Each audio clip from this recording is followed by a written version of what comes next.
Jerry Rice aside and Michael Irvin aside, you could probably say it's about even, but regardless of the way you think about it, Steve Young was better in every asset of the game, and he was a much better quarterback than Troy Aikman. So Steve Young beats Troy Aikman in this one. And then you got the final of the Millennials bracket, Brett Favre against Steve Young.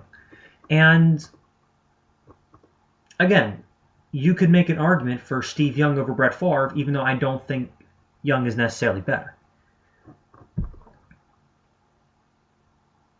And I think what set Brett Favre apart from Rich Gannon was the fact that his numbers were greater, and the fact is that he was better, just in the big moments, and was better at that.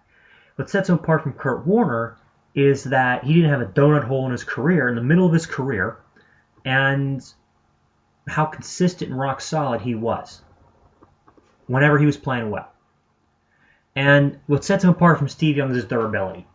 Brett Favre broke his thumb, never missed a game. Brett Favre, how many times did he just get crushed and he just got right back up?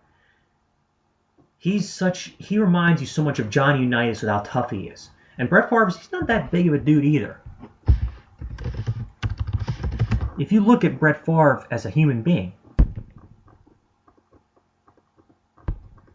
6'2", 222, average size quarterback, smaller than Peyton Manning, smaller than Ben Roethlisberger, yet he took so many more hits than either one of them and never missed a game. Brett Favre started 297 consecutive starts.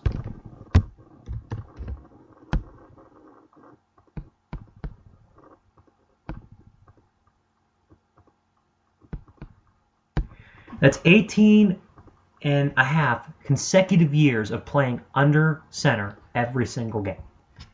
Done. As a quarterback, he had more consistent prolific results than Steve Young did. Because Steve Young had a couple of average years in his career too.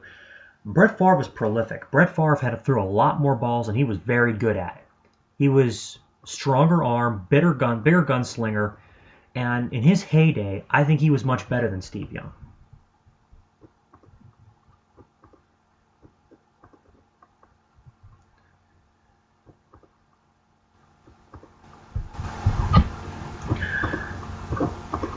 And the final note that I think kind of seals it is that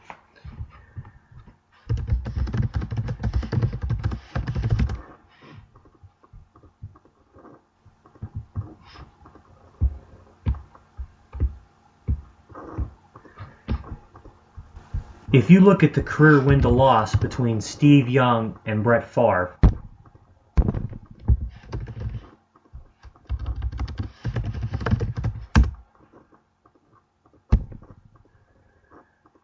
it kind of speaks for himself.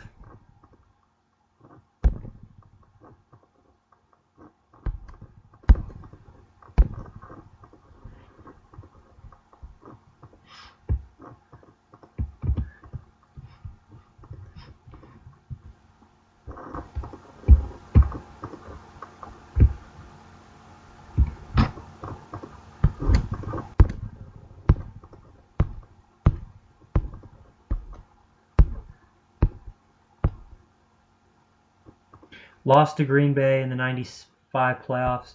Lost again in the 96 playoffs. Again in the 97 playoffs. He only beat Brett Favre once, and I believe 5 meetings. So Favre was in his head. So I have to say, because of that, Favre, I think, deserves to move on. He's the best pure quarterback from this bracket right here. If you can make an argument for anybody, it would have to be Young as number 2, but again, Favre was better longer and was more durable. So I think Favre advances to this Final Four because of that. All right, coming up, the final bracket to talk about before the Final Four is discussed, the Baby Boomers bracket. And that features some of the most legendary, big-name quarterbacks that we've ever seen on some of the greatest teams that we've ever seen. So stay tuned and enjoy.